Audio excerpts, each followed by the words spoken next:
بسم اللہ الرحمن الرحیم۔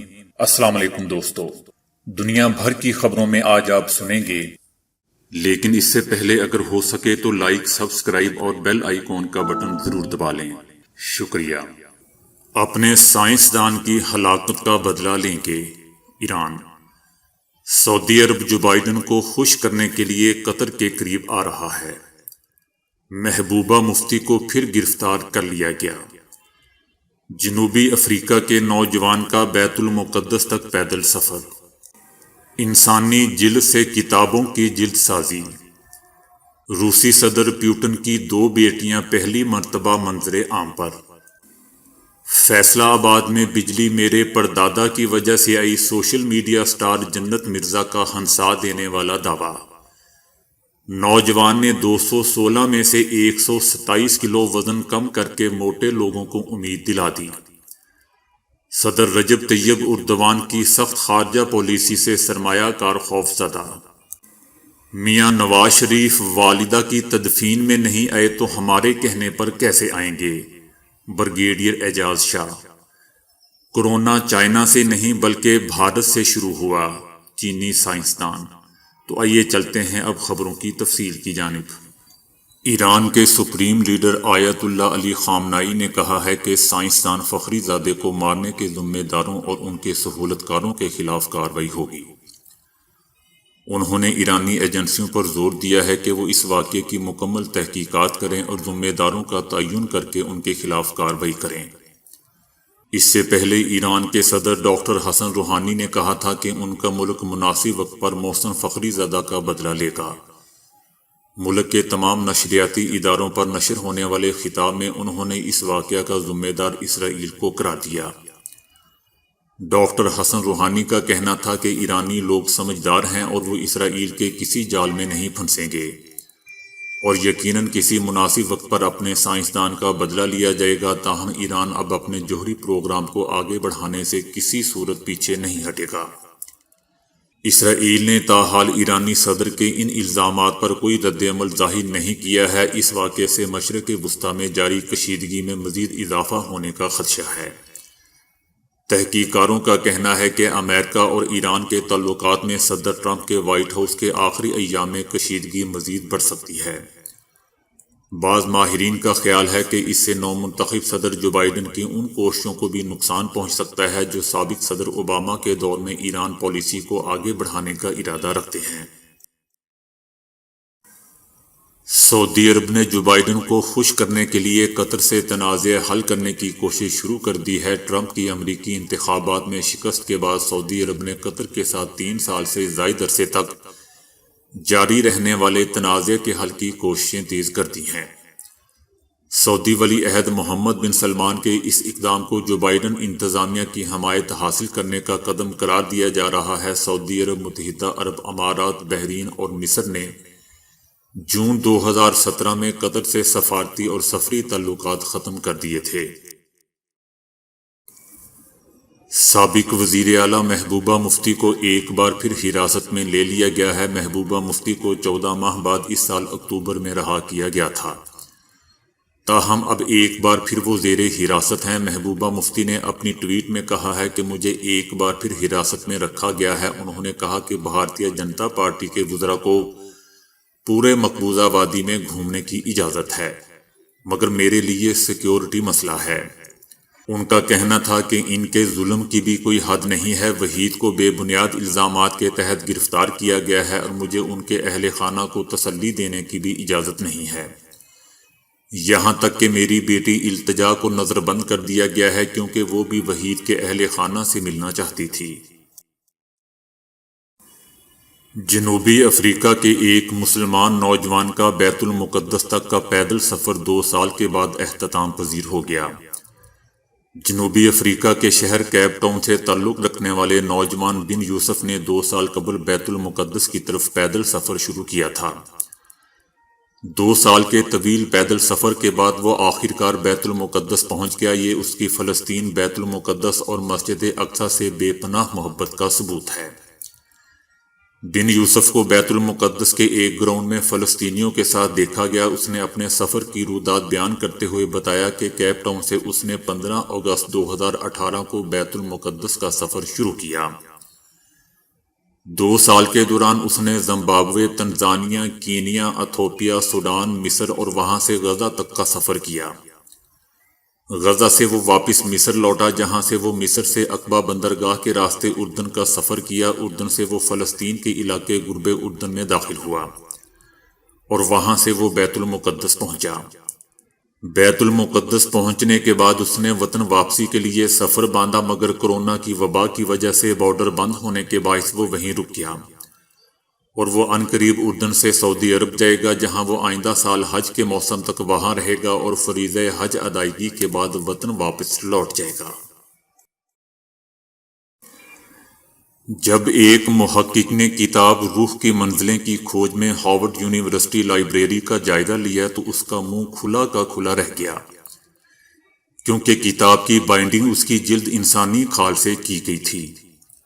مزید تحقیق کرنے پر چند دیگر کتب کی جلد کے بارے میں بھی یہی انکشاف ہوا۔ کتاب فوراً ہی سائنس تجزیے کے لیے بھجوائی گئی۔ سائنسدانوں نے سکن سے بائنڈنگ کی تصدیق کرتے ہوئے کتاب کے دور اور چند دیگر کتب کے بارے میں بھی انکشافات کیے۔ ڈی این اے رپورٹ کے مطابق جلد بندی میں ایک ذہنی مریضہ کی کھال استعمال کی گئی تھی۔ مزید تحقیق کے مطابق یہ کتاب مصنف آرسینی ہوئسس نے 1880 میں ڈاکٹر لوڈووک بولینڈ کے حوالے کی تھی۔ عین ممکن ہے کہ عورت اسی ڈاکٹر کے پاس زیر علاج ہو، مگر قدرتی موت مرنے کے بعد ڈاکٹر نے کتاب کو محفوظ بنانے کی غرض سے کچھ حصہ جلد بندی میں استعمال کر لیا ہو۔ اس کے علاوہ برطانیہ میں برسٹل ریکارڈ آفس کے جائزے سے بھی قیدیوں کی کھالیں استعمال کرنے کا انکشاف ہوا ہے۔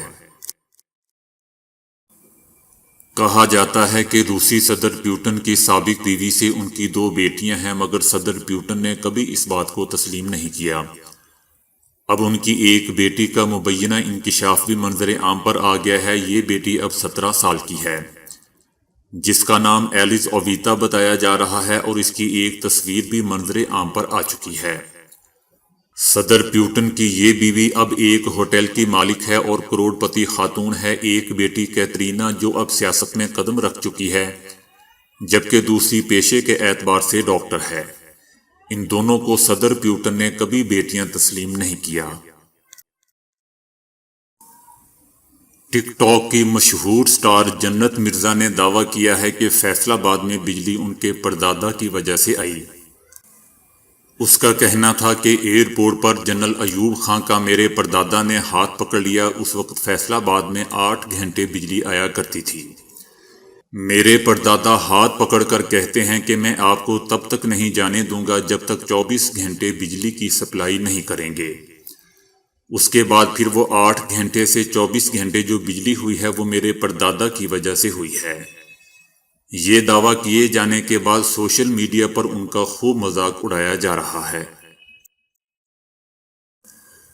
وزن کم کرنا جان جوکھوں کا کام ہے، لیکن ایک 28 سالہ نوجوان نے اپنے وزن میں 127 کلو گرام کمی کر کے دنیا کو حیران کر دیا اور موٹاپے کے شکار افراد کو ایک امید دلا دی۔ اس نوجوان کا وزن ایک وقت میں 216 کلو گرام تک جا پہنچا تھا اور وہ گوشت کا پہاڑ بن کر رہ گیا تھا۔ اس کا کہنا ہے کہ جب میرا وزن اتنا بڑھ گیا تو میری زندگی ہی جیسے ختم ہو کر رہ گئی تھی۔ اس نوجوان کا کہنا تھا کہ سب سے پہلے میں نے قسم کھائی کہ آئندہ زندگی میں کبھی فاسٹ فوڈ کو ہاتھ نہیں لگاؤں گا۔ اس کے بعد میں صحت مندانہ خوراک کھانے لگا اور باقاعدگی سے ورزش کرنی شروع کر دی۔ میں نے مارچ 2017 میں اس سفر کی شروعات کی تھی اور اب تک میں بغیر کسی سرجری کے اپنے وزن میں 127 کلو گرام کمی کر چکا ہوں۔ اب میرا وزن صرف 90 کلو گرام رہ گیا ہے، اور جن لوگوں نے مجھے پہلے کی حالت میں دیکھ رکھا تھا اب دیکھتے ہی انہیں یقین ہی نہیں آتا کہ وہ میں ہوں۔ وزن کم کرنے کے بعد ہی مجھے احساس ہوا ہے کہ زندگی کسے کہتے ہیں۔ اس سے پہلے میں زندہ نہیں تھا، بس اس دنیا میں موجود تھا۔ تجزیہ کاروں کا کہنا ہے کہ ترک صدر رجب طیب اردوان کی بڑھتی ہوئی فیصلہ کن خارجہ پالیسی مغربی اتحادیوں کو مشتعل اور سرمایہ کاروں کو خوفزدہ کر رہی ہے۔ بعض تجزیہ کاروں کا کہنا ہے کہ اردوان مشرقی بحر روم میں اپنے حریف یونان کو بھی چیلنج کر رہے ہیں۔ صدر رجب طیب اردوان نے اپنے سخت بیانات میں اس ماہ کے شروع میں اس وقت نرمی پیدا کی تھی جب ترکی کو مالی پریشانیوں کا سامنا کرنا پڑا تھا، جس کے باعث وہ اپنی اقتصادی ٹیم کو جھنجھوڑنے پر مجبور ہو گئے تھے۔ تجزیہ کاروں کا کہنا ہے کہ ترک آرمی دستے اور مشیر اب بھی شام سے لیبیا تک پھیلے ہوئے ہیں، جس سے یورپ اور امریکہ تک دارالحکومتوں میں اضطراب پیدا ہو رہا ہے۔ وہ آرمینیا کے خلاف لڑائی میں آذربائیجان کی پشت پناہی کر کے فتح یاب ہونے کے بعد روس کی جانب بڑھ رہے ہیں۔ تجزیہ کاروں کا کہنا ہے کہ اردوان اپنے موجودہ طرز عمل سے مختصر مدت کے لیے ووٹرز کو اپنی جانب مائل کر سکتے ہیں، مگر وہ غیر ملکی سرمایہ کاروں کو راغب نہیں کر سکیں گے جو کمزور ہوتی ہوئی ملکی معیشت کو سہارا دے سکتے ہیں۔ ان کا یہ بھی کہنا ہے کہ اردوان کی پالیسیوں سے یورپ اور امریکہ کے معاشی شراکت داروں سے ترکی کے تعلقات کشیدگی کی جانب مائل ہو رہے ہیں۔ دوستو، یاد رہے کہ ترکی کا یورپی یونین سے ٹکراؤ کا ایک اہم سبب قبرص اور یونان کے نزدیک سمندر میں ترکی کی جانب سے قدرتی گیس کی تلاش بھی ہے۔ اس بلاک نے گزشتہ ماہ ترکی کو خبردار کیا تھا کہ اگر اس نے اپنی کارروائیاں جاری رکھیں تو اسے فوری پابندیوں کا سامنا کرنا پڑ سکتا ہے۔ وفاقی وزیر داخلہ بریگیڈیئر اعجاز شاہ کا کہنا ہے کہ نواز شریف اپنی والدہ کی تدفین میں شرکت کے لیے بھی پاکستان نہیں آئے۔ ان کا کہنا تھا کہ وزیر اعظم پاکستان نے کورونا کی وجہ سے اپنے سارے جلسے مؤخر کر دیے ہیں۔ اپوزیشن کے جلسوں کی وجہ سے کورونا تیزی سے پھیل رہا ہے۔ ان کا کہنا تھا کہ پی ڈی ایم کو چاہیے کہ وہ اپنی سیاست نہ چمکائے۔ بریگیڈیئر اعجاز شاہ کا کہنا تھا کہ نواز شریف کو عدالتوں سے سزا ہوئی ہے، انہیں چاہیے کہ وہ پاکستان واپس آ کر سزا کا سامنا کریں۔ ان کا مزید کہنا تھا کہ میاں نواز شریف اپنی والدہ کی تدفین میں شرکت کے لیے پاکستان نہیں آئے تو ہمارے کہنے پر کیسے آئیں گے؟ ان کو واپس لانے کے حکومت کی طرف سے اقدامات کیے جا رہے ہیں تاکہ وہ اپنی سزا پاکستان میں آ کر کاٹیں۔ چینی سائنسدانوں کی تحقیقی ٹیم نے دعویٰ کیا ہے کہ دنیا بھر میں ہیبت پھیلانے والے کورونا کی جائے پیدائش ووہان یعنی چائنا نہیں بلکہ بھارت ہے۔ برطانوی اخبار ڈیلی میل سے انکشاف کیا گیا ہے کہ چائنا کے سائنسدانوں پر مشتمل ایک ٹیم کورونا پر تحقیق کے دوران وبا کی جائے پیدائش کے حوالے سے حیران کن شواہد پائے گئے ہیں۔ تحقیق میں دعویٰ کیا گیا ہے کہ کورونا چائنا میں نہیں بلکہ بھارت میں پیدا ہوا تھا۔ سائنسدانوں کا اپنی تحقیق کے حوالے سے مزید کہنا تھا کہ کورونا کی پیدائش 2019 میں سخت گرمی کے موسم میں بھارت میں ہوئی تھی۔ کورونا جانوروں کے ذریعے گندے پانی میں منتقل ہوا۔ بھارت میں پینے کے صاف پانی کی عدم دستیابی کے باعث گندے پانی سے یہ کورونا دیہاتیوں میں منتقل ہوا اور مریضوں میں علامتیں بھی ظاہر ہوئی تھیں، لیکن صحت کے ناقص نظام اور نوجوانوں کی تعداد زیادہ ہونے کی وجہ سے کورونا سامنے نہیں آ سکا۔ چینی سائنسدانوں کا کہنا تھا کہ بھارت سے ہوتا ہوا یہ کورونا چائنا کے شہر ووہان تک جا پہنچا اور بہتر نظام صحت ہونے کی وجہ سے یہ کورونا پکڑ میں آ گیا۔ تاہم دیگر ممالک کے سائنسدان چائنا کی اس تحقیق سے مطمئن نہیں ہیں۔ تو دوستو، آج کے لیے اتنا ہی۔ ویڈیو کو لائک اور شیئر کرنے کا بہت بہت شکریہ۔